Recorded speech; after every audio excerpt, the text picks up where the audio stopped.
Hoje a gente vai desvendar um mito grego clássico, uma história que mistura velocidade, amor e, claro, o preço bem alto que se paga pelo orgulho. Imagina só, uma corrida decidir todo o seu futuro. Pois é exatamente essa a questão central na história de uma princesa para quem uma única competição significava a diferença entre, de um lado, a liberdade e do outro, a ruína total. Bom, a nossa história começa com Atalanta. Ela era filha do rei Esquênio e, olha, ela não era uma princesa qualquer. Ela era conhecida em todo lugar como a mulher mais rápida do mundo. Ninguém vencia ela. Só que tinha uma sombra na vida dela, sabe? Uma profecia bem sinistra que dizia que o casamento seria a sua completa ruína, o fim de tudo para ela. E para tentar fugir desse destino, o que ela fez? Atalanta se dedicou à deusa caçadora Diana. Ela, simplesmente evitou qualquer tipo de romance, focando na sua independência e, claro, naquilo que ela fazia de melhor: correr. Acontece que os pretendentes não desistiam, né? Então o pai dela teve uma ideia, digamos, bem drástica para espantar todo mundo. Ele criou uma corrida mortal. Sim, era a competição com risco mais alto que alguém poderia imaginar. E as regras? Olha, eram super simples e diretas, mas ao mesmo tempo terríveis. Se o desafiante vencesse a corrida, ganhava a mão dela em casamento. Mas, se perdesse, era executado. Morte certa. Não tinha meio termo, não tinha segunda chance. E mesmo com esse risco todo, a beleza da Atalanta era algo tão impressionante que no dia da primeira corrida apareceram mais de 100 novos desafiantes. Dá para acreditar? Um observador da época chegou a chamar aquilo de suicídio coletivo. E como era de se esperar, a Atalanta venceu a corrida com muita facilidade. E todos os que perderam foram executados. Fim de papo. Só que no meio dos juízes tinha um cara que, em vez de ficar com medo, foi inspirado. O nome dele era Hipómenes, e no momento em que ele viu Atalanta correr, ele ficou obcecado, determinado a conquistar ela. E ele não pensou duas vezes, deu um passo à frente e lançou o desafio. Só ele contra ela. E aí o cenário estava pronto para esse grande confronto.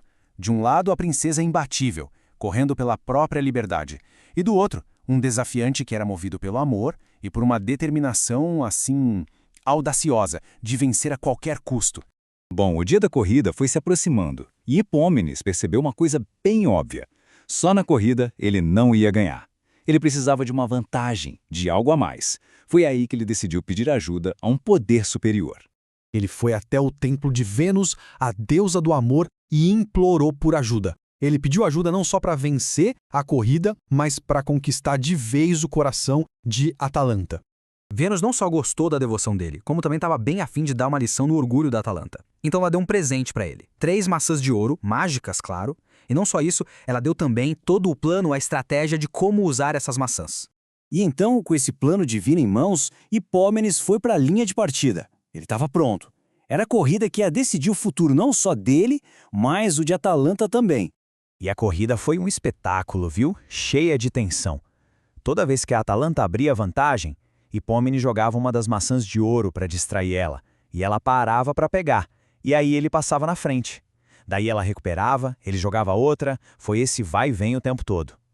A terceira maçã, já pertinho da chegada, foi a decisiva.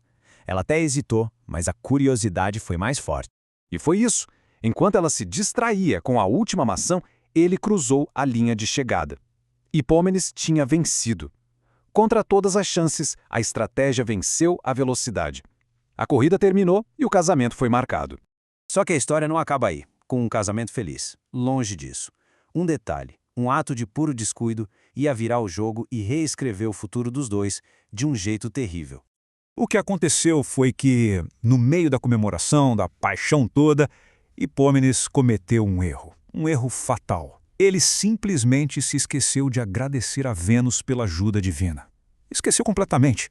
Vênus, claro, ficou irada com aquele desrespeito. E para punir o casal, ela fez com que eles profanassem o templo sagrado de outra deusa, Cibele, a deusa da terra.